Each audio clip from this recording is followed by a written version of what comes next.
നമ്മൾ വന്നത് ഗസ്റ്റ് കൗൺസിലറെ തിരഞ്ഞെടുക്കുക എന്നുള്ളൊരു ഉദ്ദേശമാണ് ഇതിനകത്തുള്ളത്.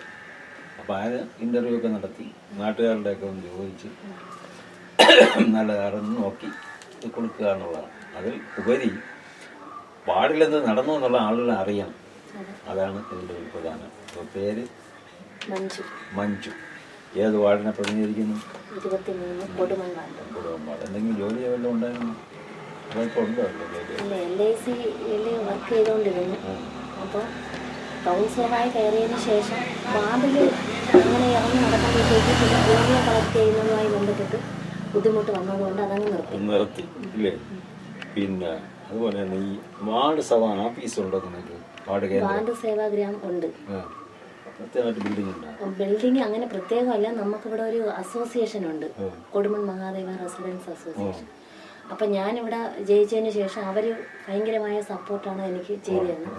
അപ്പോൾ ആഫീസ് ഒരു കെട്ടിടത്തിൽ വാടകയ്ക്ക് എടുത്ത് ചെയ്യുന്നുണ്ട്. അപ്പം അതിൻ്റെ ഒരു ഭാഗം എനിക്കുമുണ്ട്. ബോർഡിന് നമ്മൾ നഗരസഭയിൽ പിന്നെ പറഞ്ഞു നമുക്ക് മൊത്തത്തിൽ ബോർഡ് അടിക്കാൻ വേണ്ടി മൊത്തത്തിൽ ഇത് കൊടുത്ത് ചെയ്തു തരാമെന്ന് പറഞ്ഞു. ബോർഡ് കിട്ടിയില്ല. അപ്പൊ അതിന്റെ ഔദ്യോഗികമായ ഉദ്ഘാടനം നടന്നതിന് ശേഷമേ നമുക്ക് വാർഡില് അതിന്റെ ഉദ്ഘാടനം നടക്കാൻ പറ്റും. ആളിനെ നമ്മൾ ഇരുത്തിയില്ല എന്ന് വെച്ചാൽ നമുക്ക് അതിന് റെമ്യൂണറേഷന്റെ ഇതൊന്നും ക്ലിയർ ആവാത്തത് കൊണ്ട് എമൗണ്ട് പറഞ്ഞിട്ടുണ്ടെങ്കിലും അത് ആവാത്തത് കൊണ്ട് നമ്മൾ ആളിനെ ഇരുത്തിയില്ല. എന്നാലും നമുക്ക് ഫർണിച്ചറും എല്ലാ കാര്യങ്ങളും കിട്ടി. നമ്മുടെ കമ്മിറ്റികളും നമ്മൾ അവിടെ വെച്ച് കൂടുന്നുണ്ട്. പിന്നെ അതുപോലെ തന്നെ ഈ കഴിഞ്ഞ വർഷം എത്ര വാർഡ് സഭകൾ കഴിഞ്ഞു?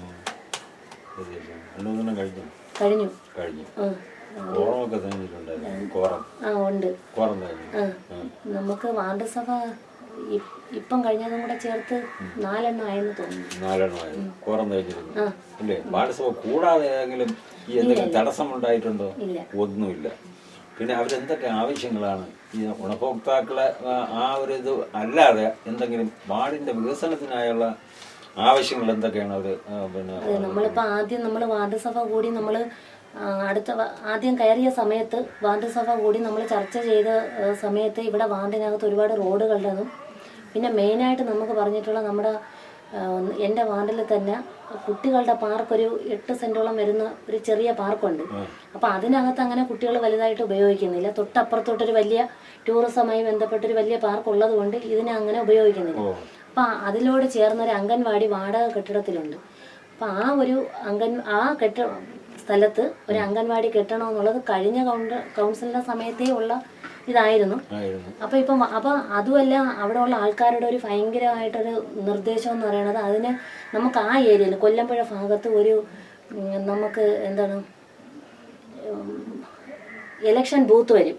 അപ്പോൾ ബൂത്ത് വരുമ്പോഴത്തേക്ക് ഇപ്പം അവിടെ ഇരിക്കുന്ന ആ ഇലക്ഷൻ ബൂത്ത് വരുന്നത് ഉദ്യോഗസ്ഥരൊക്കെ വരുമ്പോഴത്തേക്ക് അവർക്ക് അതിനുള്ള സൗകര്യങ്ങളൊന്നുമില്ല. അപ്പം ഇത് അംഗൻവാടിയും ഒരു കമ്മ്യൂണിറ്റി ഹാളും എല്ലാം കൂടെ വരികയാണെങ്കിൽ അവരൊക്കെ ആ ബൂത്ത് നമുക്ക് ഇങ്ങോട്ട് മാറ്റി അതിനുള്ള എല്ലാം ഒരു സൗകര്യം ഒരുക്കുന്നതിന് വേണ്ടി അങ്ങനെ നാട്ടുകാരുടെ ആവശ്യം പറഞ്ഞു. അപ്പോൾ അത് നമ്മൾ ചെയർമാനുമായി ബന്ധപ്പെട്ട് ചെയർമാൻ തന്നെ അതിന് മുൻകൈ എടുത്തിട്ട് നമുക്കിപ്പോൾ അത് ആദ്യ ഘട്ടത്തിൽ അംഗൻവാടിയും ഒരു ആരോഗ്യ കേന്ദ്രവും നമ്മൾ ഇപ്പോൾ ചെയ്യുന്നുണ്ട്. അടുത്ത വർഷത്തേക്ക് നമ്മൾ മിനി കമ്മ്യൂണിറ്റി ഹാള് അതിന്റെ എസ്റ്റിമേറ്റ് എല്ലാം എടുത്തു കഴിഞ്ഞു. അതിന്റെ നിർമ്മാണ ഉദ്ഘാടനം മാർച്ചിനകത്ത് ഇപ്പൊ നമ്മുടെ അംഗൻവാടിയും ആരോഗ്യ കേന്ദ്രത്തിന്റെയും പണി തീരും. കമ്മ്യൂണിറ്റി ഹാള് അടുത്ത പ്രാവശ്യത്തേക്കാണ് നമ്മൾ മാറ്റിയിരിക്കുന്നത്. അയൽസഭ നമുക്ക് ഇവിടെ നമ്മൾ 5 എണ്ണമാണ് നമ്മൾ അയൽസഭ രൂപീകരിച്ചിട്ടുള്ളത്. ഉണ്ട്. അപ്പൊ ഈ ബെനിഫിഷ്യറികളെ കഴിഞ്ഞ കൊല്ലം എന്തൊക്കെ സാധനങ്ങളാണ് കൊടുത്തത്? അവർക്കൊക്കെ വീടായിട്ടോ അല്ലെങ്കിൽ കക്കൂസായിട്ടോ അങ്ങനെയുള്ള കാര്യങ്ങൾ എന്തൊക്കെ? നമ്മൾ കയറിയ സമയത്ത് അതിന്റെ മുൻ വർഷത്തിൽ നമ്മൾ എടുത്തു വെച്ചിരുന്ന പ്രോജക്റ്റുകളാണ് ഇപ്പൊ കയറിയ സമയത്ത് നടപ്പിലാക്കിയത്. അപ്പോഴ് നമ്മൾ അതിനകത്ത് വീട് കൊടുത്ത് 2 ലക്ഷം രൂപ വെച്ച് നമ്മളെ വാർഡിനകത്ത് 2 പേരൊക്കെ നമ്മൾ 2 ലക്ഷം രൂപ വെച്ച് വീട് കൊടുത്തു. പിന്നെ വീട് അറ്റകുറ്റപ്പണിക്ക് നമ്മൾ കൊടുത്തിട്ടുണ്ട്. അതൊരു 3 പേരൊക്കെ നമ്മൾ വീട് അറ്റകുറ്റപ്പണിക്ക് കൊടുത്തു. പിന്നെ ഇപ്പോൾ സ്വച്ഛ് ഭാരത് മിഷന്റെ ഭാഗമായിട്ട് ടോയ്ലറ്റിന് വേണ്ടി നമ്മളെ വാർഡിൽ നിന്ന് മൊത്തം 16 പേരുടേതുണ്ടായിരുന്നു. നമ്മൾ 9 പേരിപ്പം കക്കൂസ് നിർമ്മാണം കൊടുത്തിട്ടുണ്ട്. ഇപ്പൊ ഈ ബയോമിത്രം എന്ന് പറഞ്ഞ പദ്ധതിയിലെ എങ്ങനെ പങ്കാളിത്തം എങ്ങനെ? വയോമിത്രത്തിൽ നമുക്കൊരു 60 പേരിനകത്ത് വയോമിത്രത്തിൽ ആൾക്കാർ പങ്കെടുക്കുന്നുണ്ട്. നമ്മൾ ആദ്യം ഈ അസോസിയേഷന്റെ ഓഫീസുമായി ബന്ധപ്പെട്ട് ആ നവോദയ ജംഗ്ഷൻ കയറി വരുന്ന ആ ഭാഗത്ത് ഒരു മുറി കടയായിരുന്നു. അവിടെ വെച്ചാണ് നമ്മൾ കൂടിക്കൊണ്ടിരുന്നത്. അപ്പൊ അവിടെ നിന്ന് ആ കെട്ടിടം ഒഴിഞ്ഞു കൊടുക്കണമെന്ന് വന്നപ്പോഴത്തേക്ക് ഇവിടെ മഹാദേവ ക്ഷേത്രത്തിന്റെ ഓഡിറ്റോറിയത്തിൽ വെച്ചാണ് ഇപ്പൊ നമ്മൾ നടത്തുന്നത്. അപ്പൊ നമ്മൾ അവർക്ക് വേണ്ടി തന്നെ അതിനകത്ത് ഒരുപാട് പ്രവൃത്തികൾ നമ്മൾ ചെയ്യുന്നുണ്ട്. ഓണം ആഘോഷമായി ബന്ധപ്പെട്ട് ഓണപരിപാടികളും 80 വയസ്സ് കഴിഞ്ഞൊരു 4 ആൾക്കാരുണ്ടായിരുന്നു. അവർക്ക് നമ്മൾ ഓണക്കോടികൾ കൊടുത്തു. ഇപ്പൊ ക്രിസ്മസ് ആഘോഷവുമായി ബന്ധപ്പെട്ട് അവർക്ക് കേക്ക് മുറിച്ച് അതെല്ലാം ചെയർമാൻ്റെ അതൊക്കെ കൊണ്ട് ഉദ്ദേശിക്കുന്ന വെറും മരുന്ന് വാങ്ങി പോകുക എന്ന് മാത്രമല്ല, അവർക്ക് എന്താണ് അവരുടെ ഒരു കൂട്ടായ പ്രവർത്തനം, അവർക്ക് ചെറിയ ചെറിയ സന്തോഷങ്ങൾ പങ്കുവയ്ക്കുക. അത് നമ്മളിപ്പോ ആലോചന ഇട്ടേക്കുന്നു. നമ്മളിപ്പോ അടുത്ത 9-ാം തീയതിയാണ് അടുത്ത ഇനിയിപ്പോ ഡോക്ടർ വരുന്നത്. അപ്പൊ നമ്മൾ കഴിഞ്ഞ ക്യാമ്പിൻ്റെ അന്ന് നമ്മളിവിടെ ഒരു ക്ലസ്റ്റർ രൂപീകരിച്ചിട്ട് അതിനൊരു സെക്രട്ടറി, പ്രസിഡന്റ്, ട്രഷറർ അങ്ങനെ രൂപീകരിച്ചിട്ടുണ്ട്. 3 ഭാരവാഹികളെ തിരഞ്ഞെടുത്തിട്ടുണ്ട്. അപ്പോൾ ഇനിയിപ്പോൾ അടുത്ത ക്യാമ്പ് 9-ാം തീയതി അവർക്ക് വേണ്ടി പ്രത്യേക അയൽക്കൂട്ടങ്ങൾ രൂപീകരിക്കണമെന്നാണ് നമുക്ക് തന്നിരിക്കുന്ന നിർദ്ദേശം. കുടുംബശ്രീ വഴി അതിനൊരു പ്രാധാന്യം കൊടുക്കുന്നുണ്ട്. അപ്പം അടുത്ത ക്യാമ്പിൽ അയൽക്കൂട്ടങ്ങൾ, അവർക്ക് വേണ്ടിയുള്ള അയൽക്കൂട്ടങ്ങൾ രൂപീകരിക്കുകയും നമ്മൾ ഇതേപോലെ ഒരു ചെറിയ ടൂറ് നമ്മൾ അങ്ങനെ പോകാൻ വേണ്ടി പ്ലാൻ ചെയ്ത് വടിയോ അങ്ങനെയുള്ള കിറ്റുകളോ അങ്ങനെന്തെങ്കിലും ബാക്കറോ അങ്ങനെയുള്ള സാധനങ്ങളോ കൊടുക്കാറുണ്ട്? അങ്ങനെയൊന്നും കൊടുത്തിട്ടില്ല. നമ്മൾ ഇങ്ങനെയുള്ള ചെറിയ ചെറിയ കാര്യങ്ങൾ നമ്മൾ ചെയ്തിട്ട്. പിന്നെ അതുപോലെ തന്നെ ഈ നിരാലംബരായിട്ട് മാരക രോഗം ബാധിച്ച് കിടക്കുന്ന അങ്ങനെ ആരെങ്കിലും ഈ വാർഡിൽ ഉണ്ടോ?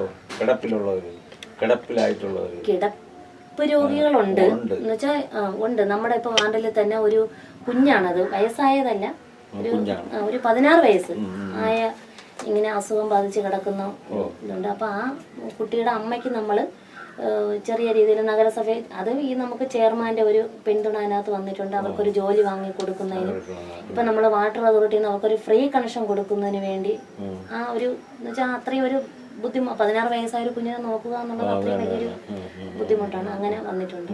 പിന്നെ അല്ലാതെ ബഡ്സ് സ്കൂള് നമുക്ക്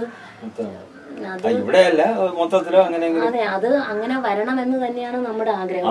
അതെ, പക്ഷെ അതിന് നഗരസഭയുടെ ഭാഗത്തുനിന്ന് നമ്മള് പ്രോജക്റ്റിനൊക്കെ വെക്കുന്ന കാര്യമാണ്. കിടപ്പിലായിട്ടുള്ള അങ്ങനെ ഈ അതുപോലെ തന്നെ ഒറ്റപ്പെട്ട് കഴിയുന്ന ഏതെങ്കിലും പിന്നെ വയസ്സായ ആളുകളോ അങ്ങനെ എന്തെങ്കിലും ഇവിടെ ഉണ്ടോ? അങ്ങനെ ഒരു ഇല്ല, നമുക്ക് അങ്ങനെ ആൾക്കാരില്ല. ഇല്ല. ഹരിത കേരളത്തില് നമ്മൾ ഡിസംബർ 8-ന് എന്ത് പരിപാടിയാണ് ഇവിടെ പിന്നെ നിങ്ങൾ ഇവിടെ ചെയ്തത്? ഡിസംബർ 8-ന് നമ്മള് കമ്മിറ്റി, വാർഡ് വികസന കമ്മിറ്റി കൂടിയിട്ട് ഒരു ശുചിത്വ പരിപാടിയാണ് പ്ലാൻ ചെയ്തിരുന്നത്. അപ്പം അത് പ്ലാൻ ചെയ്ത് കഴിഞ്ഞതിന് ശേഷമാണ് നമുക്ക് പത്രത്തിൽ നമ്മുടെ മുഖ്യമന്ത്രി തന്നെ ഒരു പ്രസ്താവന ഉണ്ടായിരുന്നു. ഹരിത കേരള മിഷനുമായി ബന്ധപ്പെട്ട് നടത്തുന്ന പരിപാടികൾ ഒരു തുടർ പ്രവണതയായി നടത്തണം എന്നൊരു ഇതുണ്ടായിരുന്നു. അപ്പൊ അതനുസരിച്ച് ഞാൻ വീണ്ടും നമ്മുടെ കമ്മിറ്റി അംഗങ്ങളടുത്ത് ആലോചിച്ചിട്ട്, ശുചിത്വം എന്ന് പറയുമ്പോൾ നമുക്ക് എപ്പോഴും ഇങ്ങനെ ആൾക്കാരെ ഇറക്കി ശുചീകരണ പ്രവർത്തനം നടത്തുന്നത് പ്രാവർത്തികമല്ല. അപ്പൊ അതിനുവേണ്ടി കൃഷി എടുത്തു. 50 സെന്റ് വസ്തു നമ്മൾ തരിച്ച് ഭൂമി എടുത്തിട്ട് അല്ലാതെ തന്നെ നമ്മൾ കുടുംബശ്രീ അംഗങ്ങളെ കൊണ്ട് നമ്മൾ 3 സെന്റ് വീതം കൃഷി അവരെ കൊണ്ട് നല്ല രീതിയിൽ ചെയ്യിപ്പിച്ചിട്ടുണ്ട്. അതിന്റെ ഉദ്ഘാടനവും കാര്യങ്ങളും എല്ലാം വിളവെടുപ്പെല്ലാം നല്ല രീതിയിൽ നടന്നു. അതിന് പുറമെ ഈ 50 സെന്റ് വസ്തു ഹരിത കേരള മിഷനുമായി ബന്ധപ്പെട്ട് നമ്മൾ എടുത്ത് ഒരു യൂണിറ്റുകാർ അത് നല്ല രീതിയിൽ ചെയ്യുന്നുണ്ട്. അപ്പൊ അങ്ങനെ എടുത്ത് ചെയ്തപ്പോൾ ജില്ലാതല ഉദ്ഘാടനം ആറ്റിങ്ങലാണ് പ്രഖ്യാപിച്ചിരുന്നത്. അപ്പൊ ആ ജില്ലാതല ഉദ്ഘാടനത്തിന് ഗവർണറെയായിരുന്നു നമുക്ക് ഇട്ടിരുന്നത്. അത് നമ്മുടെ വാർഡിനകത്താണ് ആ ജില്ലാതല ഉദ്ഘാടനം. അതെ, കണ്ണങ്കര കോണം ഭാഗത്ത് ആണ് ഇത് വെച്ചിരുന്നത്. അപ്പം തമിഴ്നാട് മുഖ്യമന്ത്രിയുടെ നിര്യാണത്തിൽ ഗവർണർക്ക് പങ്കെടുക്കാൻ പറ്റത്തില്ല എന്നുള്ള ആ ഒരു സാഹചര്യം വന്നപ്പോൾ പിന്നെ നമ്മുടെ ബഹുമാന്യനായ MLA കൊണ്ടാണ് നമ്മൾ ആ ഉദ്ഘാടനം നടത്തിച്ചത്. ഇപ്പൊ നല്ല രീതിയിൽ ആ പ്രവൃത്തി നടന്നു വരുന്നുണ്ട്. പിന്നെ അതുപോലെ തന്നെ ഈ സ്വാപ്പ് ഷാപ്പ്, പഴയ സാധനങ്ങളൊക്കെ കൊണ്ട് കൊടുക്കാൻ അതുപോലെ കളക്ട് ചെയ്തിട്ടുണ്ടോ? നമ്മള് അത് കളക്ട് ചെയ്യുന്നതിന് വേണ്ടിയുള്ള എല്ലാ ചർച്ചകളും എല്ലാ ഗ്രൂപ്പ് നമ്മളിപ്പോ എല്ലാ അയൽക്കൂട്ടം വഴിയാണ് ഇതെല്ലാം ഈ പറയുന്ന വാർഡ് അയൽസഭകൾ വഴിയാണ് ഇത് ചെയ്യുന്നത്. അപ്പം നമുക്കതിന് ഷോപ്പ് തുടങ്ങുന്നതിന് വേണ്ടി നടപടികളായില്ല. ഈ പറഞ്ഞ രീതിയിൽ നമുക്കിപ്പം വാടകയ്ക്കൊക്കെ എടുക്കുന്നതിന് വേണ്ടുന്ന സാമ്പത്തിക ബുദ്ധിമുട്ട് ഇതൊക്കെ ഉള്ളത് കൊണ്ട് അതിനൊരു സ്ഥലം കിട്ടാത്തത്. അതെ, അത് നഗരസഭയുടെ തന്നെ ഒരു ഇത് നമുക്ക് ചന്ത റോഡിൽ അവിടെ ഒരു കടയുണ്ട്. അപ്പൊ അവിടെ കൊണ്ടുവന്ന് അത് നമ്മളിങ്ങനെ ഒരു എല്ലാ ഗ്രൂപ്പുകളിലും ഇങ്ങനെ ചർച്ച ചെയ്തിട്ടുണ്ട്, നമ്മൾ ശേഖരിച്ച് വെച്ചിട്ട്. ഇനി മാലിന്യ സംസ്കരണവുമായിട്ട് ബന്ധപ്പെട്ട് എന്ത് പരിപാടികളാണ് നമ്മുടെ വാർഡില്? മാലിന്യ സംസ്കരണവുമായിട്ട് ബന്ധപ്പെട്ട് ഇവിടെ എന്തായാലും മുനിസിപ്പാലിറ്റിയിൽ നിന്ന് എടുക്കൂല, എടുക്കോ? മുനിസിപ്പാലിറ്റിയിൽ നിന്ന് വീടുകളിൽ വരുന്നില്ല, കുടുംബശ്രീ യൂണിറ്റുകാര് വീടുകളിൽ ചെന്ന് എടുക്കുന്ന ഒരു പ്രവണത മാത്രമാണുള്ളത്. പിന്നെ നമുക്കിപ്പോ ഏറ്റവും കൂടുതൽ വരുന്നത് ഈ വീടുകളിൽ നിന്നൊക്കെ ഉള്ള മാലിന്യങ്ങൾ നമുക്ക് ഈ മെയിൻ റോഡിലാണ് കൊണ്ടുവന്ന് ഡംപ് ചെയ്യുന്നത്. അപ്പൊ അവിടെ തന്നെ ഒരു അനധികൃത പാർക്കിങ്ങും കാര്യങ്ങളൊക്കെ ഉണ്ടായിരുന്നു. അപ്പൊ അതൊക്കെ ഒഴിവാക്കിയിട്ട് ആ ഭാഗം നമ്മൾ നഗരസഭയുടെ വണ്ടി കൊണ്ടുവന്നതിന് അതൊന്ന് ക്ലീൻ ചെയ്യുന്നതിനുള്ള പ്രവൃത്തിയാണ് നടന്നുകൊണ്ടിരിക്കുന്നത്. പിന്നെ വാർഡില് വീടില്ലാത്തവര് എത്ര സർവേ എടുത്തിട്ടുണ്ടോ? നമ്മളിപ്പോ സർവേ കഴിഞ്ഞു. ഇപ്പൊ പ്രധാനമന്ത്രി ആവാസ് യോജനയിൽ നമുക്കിപ്പം വീട് ഇല്ലാത്തവര്, വസ്തു ഉണ്ട് വീടില്ലാത്തവര്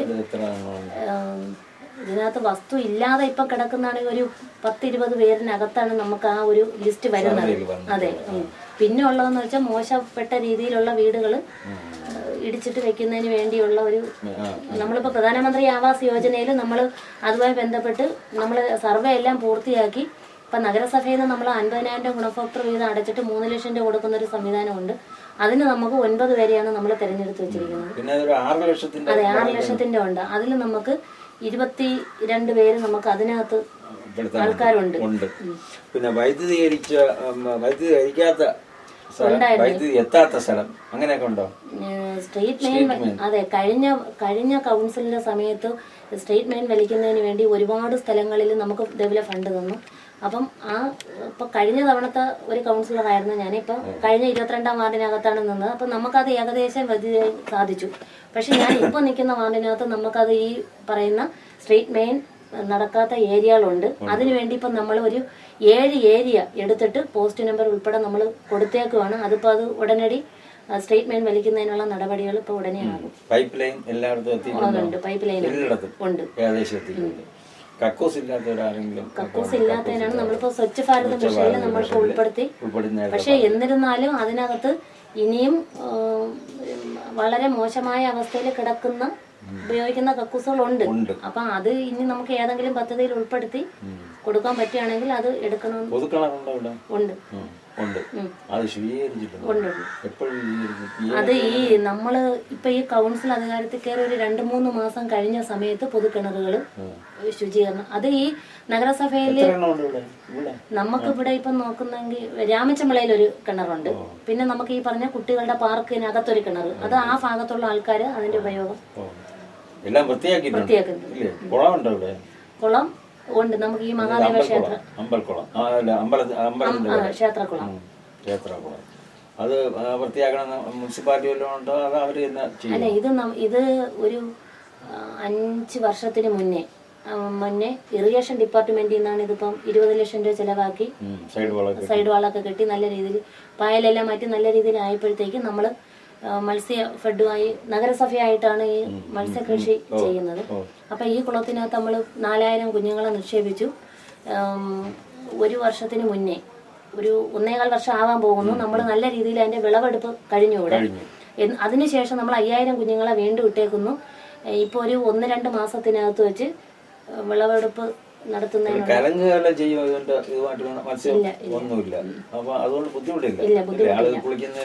ഇല്ല. ആൾക്കാർ കുളിക്കുന്നുണ്ട്. അത് ഈ 1-2 വയസ്സായ ആൾക്കാർ മാത്രം, അല്ലാതെ പിന്നെ ഇവിടെയുള്ള കൊച്ചു കുട്ടികളെല്ലാം നീന്തൽ പരിശീലനവും ആണ് ചെയ്യുന്നത്. മാറ്റുന്നതിന് അതൊക്കെ നമുക്ക് മനസ്സിലുള്ള കാര്യങ്ങളാണ്. പക്ഷെ ഈ പറയുന്ന രീതിയിൽ നമുക്ക് ഗവൺമെന്റിൽ നിന്ന് ഫണ്ടുകൾ കിട്ടുകയാണെന്നുണ്ടെങ്കിൽ നമുക്ക് ചെയ്യാന്നുള്ള കാര്യമാണ്. പിന്നെ വെള്ളക്കെട്ട് പ്രദേശമുണ്ടോ? വെള്ളക്കെട്ട് ഉണ്ട്. അപ്പൊ അത് വാർന്നു പോകാനായിട്ട് എന്തെങ്കിലും ഡ്രെയിനേജോ അങ്ങനെയുള്ള കാര്യങ്ങളോ? ഇപ്പം അതിനോട് ആ ഭാഗത്തെല്ലാം നമുക്ക് നീർച്ചാലുകൾ വരുന്നുണ്ട്. അപ്പൊ അത് നമ്മൾ വൃത്തിയാക്കുന്നതിന് വേണ്ടി തൊഴിലുറപ്പ് ഇതിനകത്ത് നമ്മൾ പ്രോജക്റ്റിനകത്ത് നമ്മൾ പൈസ വെച്ച് നമുക്ക് പൈസ ഫണ്ട് വന്നില്ല. അപ്പൊ അത് വരുന്ന മുറയ്ക്ക് നമ്മൾ ബുദ്ധിമുട്ടുന്നവരുണ്ടോ വെള്ളക്കെട്ടുമായിട്ട് ബന്ധപ്പെട്ട്? ഈ വയലിന്റെ കരയ്ക്കുമായി ചേർന്ന് താമസിക്കുന്ന ആൾക്കാർക്ക് മാത്രമേ ആ ഒരു ബുദ്ധിമുട്ട് വരുന്നുള്ളൂ. പിന്നെ പശു, ആട്, കോഴി ഇങ്ങനെ കൊടുത്തിട്ടുണ്ടോ അവിടെ? അതെ, കൊടുത്തിട്ടുണ്ട്. നമ്മള് കഴിഞ്ഞ പശുവിനെ കൊടുത്തിട്ടില്ല. അവരൊക്കെ ഈ ഡോക്കോ യൂണിറ്റ് ആയിട്ട് പശു വളർത്തുന്നതിന് വേണ്ടി ഇവിടെ ഒരു യൂണിറ്റ്, അത് ഇപ്പോഴൊന്നുമല്ല, അവർക്ക് കൊടുത്തിട്ട് ഒരുപാട് വർഷങ്ങളായി. പക്ഷെ അതുകൊണ്ട് നല്ല രീതിയിൽ ചെയ്യുന്നവരുണ്ട്. ഇപ്പം നമ്മൾ ആട് വളർത്തൽ ആയി ബന്ധപ്പെട്ട് ഒരു 5 പേർക്ക് നമ്മൾ ആട് വളർത്തലുമായി ബന്ധപ്പെട്ട് കൊടുത്തു. ഇതിന് കോഴി വളർത്തൽ അത് കൊടുത്തിട്ടുണ്ട്. ഇപ്പം നമ്മൾ പോത്തുകുട്ടി പരിപാലനത്തിന് വേണ്ടി നമ്മൾ വെച്ചിട്ട് നമുക്ക് 4 പേര് നമ്മൾ ഗുണഭോക്താക്കൾ വാണ്ടിന്ന് വന്നിട്ടുണ്ട്. പിന്നെ അതുപോലെ തന്നെ റെസിഡൻഷ്യൽ അസോസിയേഷനോട് പറഞ്ഞു ഈ എനർജി സേവിക്കുന്നത് കുറിച്ച് എന്തെങ്കിലും ബോധവൽക്കരണ ക്ലാസ്സോ അങ്ങനെയുള്ള എന്തെങ്കിലും ഇവിടെ സംഭവിച്ചിട്ടുണ്ടോ? അത് നമ്മൾ ഈ വരുന്ന ശനിയാഴ്ച മുതൽ അതിന്റെ ക്ലാസ് നമുക്കിവിടെ അസോസിയേഷന്റെ ഭാരവാഹികൾ ആ സേവനർജിയുമായി ബന്ധപ്പെട്ട് നഗരസഭയിൽ അതിന്റെ ഒരു ക്ലാസ് ഉണ്ടായിരുന്നു. റെസിഡൻസ് അസോസിയേഷൻകാർക്ക് മാത്രമായിട്ടുണ്ടായിരുന്നു. അപ്പൊ നമ്മുടെ അസോസിയേഷനിൽ നല്ല പങ്കാളിത്തം ഉണ്ടായിരുന്നു. 2 അസോസിയേഷൻ ഉണ്ട്. അപ്പൊ ആ 2 അസോസിയേഷന്റെ ആ പങ്കെടുത്ത അംഗങ്ങളെ കൊണ്ട് തന്നെ ഈ വരുന്ന ശനി ഞായറുമായിട്ട് അയൽക്കൂട്ടങ്ങൾ രൂപീകരിച്ച് അയൽക്കൂട്ടങ്ങൾ കൂടുന്ന അതുമായി 13 ഗ്രൂപ്പുകൾ നമുക്കിവിടെ നിലവിൽ കുടുംബശ്രീ ഉണ്ട്. അപ്പൊ അങ്ങനെ ഒരു ക്ലാസ് കൊടുക്കുന്നതിന് വേണ്ടി അവരുമായി ആലോചിച്ചിരിക്കുകയാണ്. ഈ കാട് വെട്ടുന്ന ഒരു പരിപാടി ഉണ്ടല്ലേ, റോഡിന്റെ 20 കാടുള്ള, അത് കഴിഞ്ഞ നമുക്ക് ശുചിത്വ മിഷനിൽ നിന്ന് നമുക്ക് 10,000 രൂപ നമുക്ക് NRHM ഫണ്ട് നമുക്ക് തന്നായിരുന്നു. അപ്പൊ അതിൽ നമുക്ക് ഇതിനകത്തൊരു ആശാ വർക്കർ ഉണ്ട്. നമുക്ക് വാർഡിനകത്ത് സർവേ എടുത്ത് അവർക്കൊരു വീടിന് എല്ലാം കഴിയും 4 രൂപ വെച്ച് നമുക്ക് കൊടുക്കണം. അതിന്റെ ഫണ്ട് കഴിച്ചിട്ട് നമുക്ക് 7,000 രൂപയ്ക്ക് നമുക്ക് വാർഡിൽ പണി നടത്തുവാൻ വേണ്ടി സാധിച്ചു. നമ്മളൊരു 8-9 നമ്മളെ തൊഴിലുറപ്പിന്റെ ആ ജോലിക്കാരെ കൊണ്ട്, വനിതകളെ കൊണ്ട് തന്നെയാണ് ആ പ്രവൃത്തി നമ്മളിവിടെ ചെയ്തത്. പിന്നെ അതുപോലെ തന്നെ ഈ 100% പിരിവ് വസ്തുനികുതി, അത് എന്തെങ്കിലും സഹായം ചെയ്ത് കൊടുത്തിട്ടുണ്ടോ മുനിസിപ്പാലിറ്റി? എന്ന് പറഞ്ഞാൽ സഹായം എന്ന് പറഞ്ഞാൽ കൊടുക്കാത്തവരെ ഒന്ന് കൊടുക്കണേ, അത് കൊണ്ട് അടയ്ക്കാതെ അത് ചെയ്യുന്നുണ്ട്. അത് നമ്മുടെ അവിടെ ഇരിക്കുന്ന ഒരു BC എന്ന് പറയുന്നത് ആ ഒരു പെൺകുട്ടി നമ്മളുമായിട്ട് നല്ല ഒരു സഹകരണത്തിൽ പോകുന്നു. അപ്പൊ അവര് ഡെയിലി നമ്മുടെ വാർഡിനകത്ത് കളക്ഷൻ ഇറങ്ങുന്നുണ്ട്. അപ്പൊ അത് ചെല്ലുമ്പോൾ തന്നെ ഒരുപാട് പെൻഡിങ് ആയി കിടക്കുന്ന വീടുകൾ നോട്ട് ചെയ്ത് നമുക്ക് പറഞ്ഞു തരുമ്പോൾ നമ്മൾ അവരുമായി ബന്ധപ്പെട്ട് അത് അടയ്ക്കുന്നതിനുള്ള സംവിധാനം നമ്മൾ ചെയ്യുന്നുണ്ട്. പിന്നെ ഈ വാർഡ് സേവാഗ്രാം നമുക്ക് അത് തുറന്നതിന് ശേഷമാണ് നമുക്ക് നല്ല രീതിയിൽ പ്രവർത്തനങ്ങൾ നടത്തുവാൻ കഴിയുന്നത്. അപ്പൊ ആ വാർഡ് സേവാ ഗ്രാമിന്റെ പ്രവർത്തനം നല്ല രീതിയിൽ നടന്നു കഴിയുമ്പോൾ ഈ കളക്ഷൻ എല്ലാം അവിടെ കൊണ്ടുവന്ന് അടയ്ക്കുന്നതിനുള്ളൊരു സംവിധാനം. ഈ തെരുവ് നായ്ക്കളെ തെരുവ് നായ്ക്കളുണ്ട്. പക്ഷെ അതിനിപ്പോ പിടിക്കുന്നതിന് നിരോധനം ഉള്ളത് കൊണ്ട് അതിന്റെ ബന്ധീകരണമാണ് ഇപ്പൊ നടന്നുകൊണ്ടിരിക്കുന്നത്. അപ്പൊ നമ്മുടെ ഈ ഏരിയയിൽ നിന്നൊക്കെ നമ്മുടെ മൃഗാശുപത്രിയിൽ നിന്നുള്ള ആൾക്കാർ. അതെ. ഇനി പച്ചക്കറി കൃഷിയുടെ നേരത്തെ ശകലം പറഞ്ഞു, എല്ലാ വീട്ടിലും ഉണ്ട്, വീടുകളിലുണ്ട്. നമ്മള് അതിനുവേണ്ടി നമ്മൾ റിട്ടയർഡ് ഒരു കൃഷി ഓഫീസറും നമ്മുടെ കിഴുവിലം പ്രസിഡന്റാണ്, ഒരു കണ്ണൻ, അദ്ദേഹമാണ് ഇതിന്. പിന്നെ അമർ ആശുപത്രിയിലെ MD ഡോക്ടർ രാധാകൃഷ്ണൻ സാറുമാണ് ഇതുമായി ബന്ധപ്പെട്ട് തൈകൾ കൊടുക്കുന്നതും പച്ചക്കറി വിത്ത് കൊടുക്കുന്നതും. അങ്ങനെ ക്ലാസ് എല്ലാം കഴിഞ്ഞു. 100-ന് പുറത്ത് ആൾക്കാർ അതിൽ പങ്കെടുത്തു. 100-ന് പുറത്തുള്ള വീടുകളിൽ നമ്മൾ ഈ പച്ചക്കറി കൃഷി ചെയ്യുന്നതിന് വേണ്ടി നമ്മൾ ഇതെല്ലാം കൊടുത്തു. പൊതുവായിട്ട് നമ്മൾ അതെ. ഇപ്പൊ നമുക്കിപ്പോ നോക്കുന്നെങ്കിൽ ഒരു ഈ 50 സെന്റും അല്ലാതെ അവർ ആദ്യം ചെയ്ത ഒരു 10, അങ്ങനെ 60 സെന്റ് ഒരു യൂണിറ്റ് ആയിട്ടും, പിന്നെ ഒരു 3 വ്യക്തികളായിട്ട് 10 സെന്റ് വീതം, പിന്നെ നമ്മളിപ്പോ കൃഷി ചെയ്തിരിക്കുന്ന കണ്ണങ്കര കോണത്ത് ഏല ഒരു 2 പാർട്ടികൾ 25 സെന്റ് വീതം ഉണ്ട്. അവർ വൃത്തിയാക്കി ഇട്ടിരിക്കുന്നു. അപ്പൊ ഈ കൃഷി അങ്ങനെ വ്യാപിപ്പിക്കുന്നതിന് വേണ്ടി നമ്മൾ തൊഴിലുറപ്പിനകത്ത് തന്നെ കൃഷിക്ക് വേണ്ടിയുള്ള പ്രോജക്റ്റ് വെച്ചിട്ടുണ്ട്. അപ്പൊ ഫണ്ട് വരുന്ന മുറയ്ക്ക് ബാക്കി ഭാഗങ്ങളിലും കൂടെ. പിന്നെ അതുപോലെ തന്നെ ഈ ക്ഷീര കർഷകർ എത്ര പേരുണ്ട്? ക്ഷീര കർഷകര് 3 പേര്. നമ്മൾ അവർക്ക് ഈ തീറ്റ സബ്സിഡി ആയിട്ട് കന്നുകുട്ടി പരിപാലനം അങ്ങനെ നമ്മളിപ്പോ കൊടുക്കുന്നുണ്ട്. പിന്നെ അതുപോലെ തന്നെ ഇവിടെ PH സെന്ററോ അംഗൻവാടിയോ ലൈബ്രറിയോ അങ്ങനെ വല്ലതൊക്കെ ഉണ്ടോ? ലൈബ്രറി ഇല്ല. അംഗൻവാടി നമുക്ക് ഇവിടെ 3 അംഗൻവാടിയാണ് ഇപ്പം 23-ാം വാർഡിനകത്തുള്ളത്. അല്ല, അതിലാണ് ഒരെണ്ണം വാടകയ്ക്ക്, 2 എണ്ണം അവർക്ക് സ്വന്തമായിട്ടുണ്ട്. ആ ഒരു വാടകയ്ക്ക് കിടക്കുന്ന അംഗൻവാടിയിലാണ് ഇപ്പം നമ്മൾ പാർക്കിനകത്ത് അംഗൻവാടി കെട്ടുന്നത്. അവിടെ ഒരു സെന്റർ വരുന്നുണ്ട്, ആരോഗ്യ കേന്ദ്രം വരും. പിന്നെ ഉള്ളത് ഈ മൂഴിയിൽ അംഗൻവാടിയിൽ ആരോഗ്യ കേന്ദ്രം ഉണ്ട്. അവിടെ ആശുപത്രിയിൽ നിന്നുള്ള സിസ്റ്ററുടെ സേവനവും ഉണ്ട്.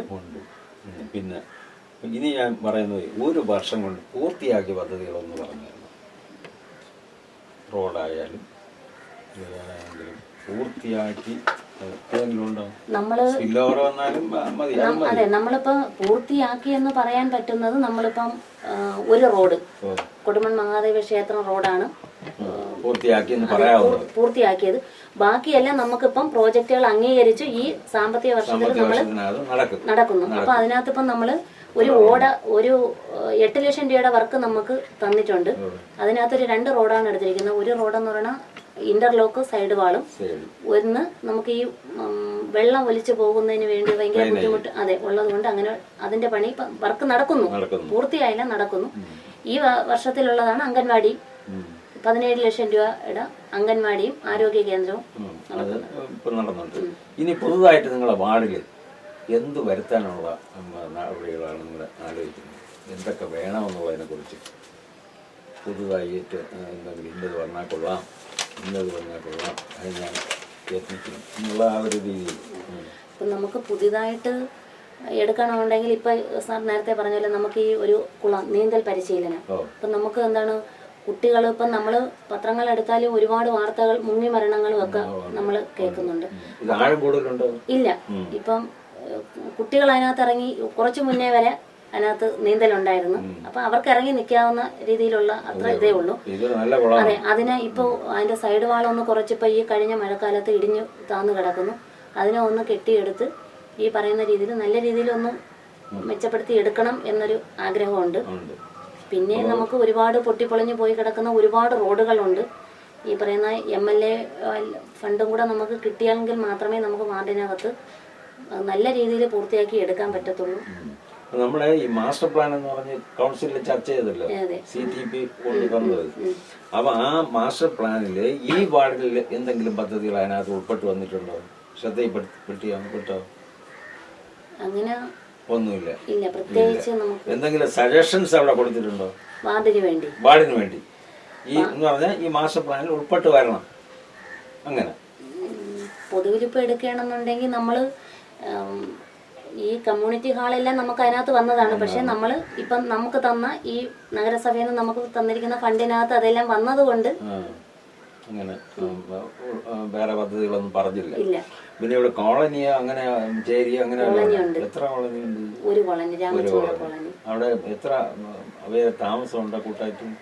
കോളനിയിലെ ഒരു 25 രണ്ട് ഭാഗത്തായിട്ട്. റോഡ് എത്തിയിട്ടുണ്ടോ? റോഡെന്ന് പറഞ്ഞാൽ മെയിൻ റോഡിലാണ് ചേർന്നാണ് ഈ കോളനി ഇരിക്കുന്നത്. അപ്പൊ അവർക്ക് ഇറങ്ങി പോകുന്ന ആ ഭാഗം റോഡ് കോൺക്രീറ്റ് ആണ്. അപ്പൊ അതിനെ നമ്മളൊന്ന് നവീകരിച്ചെടുക്കുന്നതിന് വേണ്ടി വെച്ചിട്ടുണ്ട്. ഇല്ല, നമുക്ക് അതിനുള്ള സൗകര്യം ഇല്ല. വൈദ്യുതി അവിടെ മുഴുക്കെത്തിയിട്ടുണ്ട്, വെള്ളം ഉണ്ട്. അപ്പൊ മൊത്തത്തില് ഒരു ഇതുണ്ട് അല്ലേ? പിന്നെ അതുപോലെ തന്നെ തീരെ മോശമായ കുടില് പോലത്തെ കെട്ടിടമുണ്ട് ഉണ്ടല്ലേ, അതൊക്കെ ഒന്ന് മാറണം. അല്ല, അത് അവിടുത്തെ ഒരു വിഷയം എന്ന് പറയുന്നത് ഒരു 2 അല്ലെങ്കിൽ 3 സെന്റോ വസ്തു അവർക്ക് ഒരുപാട് അവകാശികൾ അതിനകത്ത് വരുന്നുണ്ട്. അപ്പൊ അതുകൊണ്ട് ആ ഒരു തരത്തിൽ നമുക്ക് പറ്റുന്നില്ല. അപ്പൊ അതിനകത്ത് ഇപ്പൊ ഒരു ഫാമിലി എടുക്കുമ്പോൾ തന്നെ 7-8 അംഗങ്ങൾ അതിനകത്ത് വരുന്നുണ്ട്. അപ്പൊ നമുക്ക് ചെയ്യാൻ പറ്റുന്നത് അങ്ങനെയുള്ളവർക്ക് നമ്മൾ പട്ടികജാതി വികസന വകുപ്പുമായി ബന്ധപ്പെട്ട് നഗരസഭയെ ബന്ധപ്പെട്ട് നമ്മൾ അവർക്ക് ഭൂമി വാങ്ങുന്ന ധനസഹായങ്ങൾ കൊടുത്ത് അവരെ പ്രത്യേകം ആക്കുന്നതിന് വേണ്ടി പരിപാടിയാണ് ആലോചിക്കുന്നത് അല്ലേ? പിന്നെ അതുപോലെ ഈ നമ്മുടെ കുടുംബശ്രീയുടെ പ്രവർത്തനം അങ്ങനെയാണ് ഇവിടെ. കുടുംബശ്രീയുടെ പ്രവർത്തനം നമുക്ക് ഏറ്റവും ഏതെങ്കിലും യൂണിറ്റ്, മറ്റേ വ്യവസായ യൂണിറ്റുകൾ എന്തെങ്കിലും നമുക്കിവിടെ തയ്യലോ അല്ലെങ്കിൽ കവർ നിർമ്മാണമോ അങ്ങനെയുള്ള അങ്ങനെ ഒരു പ്രവർത്തനം അവരെടുത്തിട്ടില്ല. അതെ, നമ്മൾ അതിനെ പ്രോത്സാഹിപ്പിക്കാൻ വേണ്ടി ഇപ്പൊ നമ്മളിപ്പോ അയൽക്കൂട്ട സമാഗമ സംഗമങ്ങൾ ഇപ്പൊ നല്ല രീതിയിൽ ഇപ്പൊ നടന്നു കഴിഞ്ഞു 28-ാം തീയതി.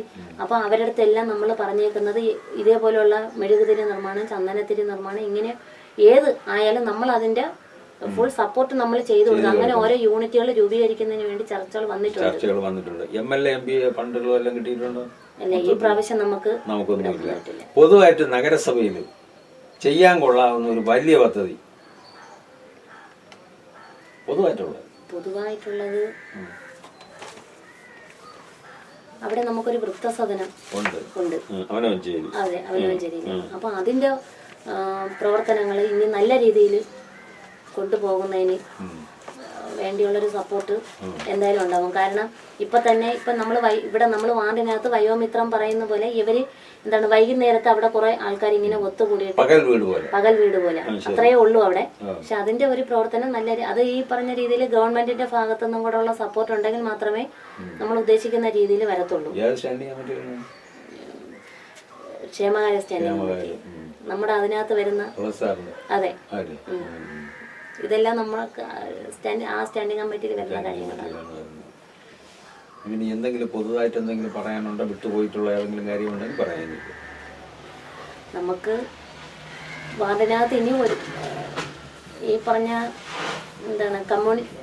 ഉദ്ദേശം ഒരു ഇതേ ഉള്ളായിരുന്നു. നമുക്ക് ഇല്ലാതിരുന്ന കാര്യം എന്ന് പറയുന്നത് ഈ പറയുന്ന കമ്മ്യൂണിറ്റി ഹാളും അംഗൻവാടി കെട്ടിടത്തിൽ അതെല്ലാം നമുക്കിപ്പോൾ എന്തായാലും ഈ ഒരു വർഷത്തിനകത്ത് തന്നെ അതെ പരിഹരിക്കുന്നതിനുള്ള നടപടികളെല്ലാം ആയി. അത് തന്നെ ഏറ്റവും വലിയൊരു കാര്യമാണ്. മുനിസിപ്പാലിറ്റിയിൽ ഒരു 10 സെന്റ് സ്ഥലം വീതം ഓരോ കൗൺസിലർക്കും വാങ്ങിച്ചു കൊടുക്കാൻ പറയുന്നു.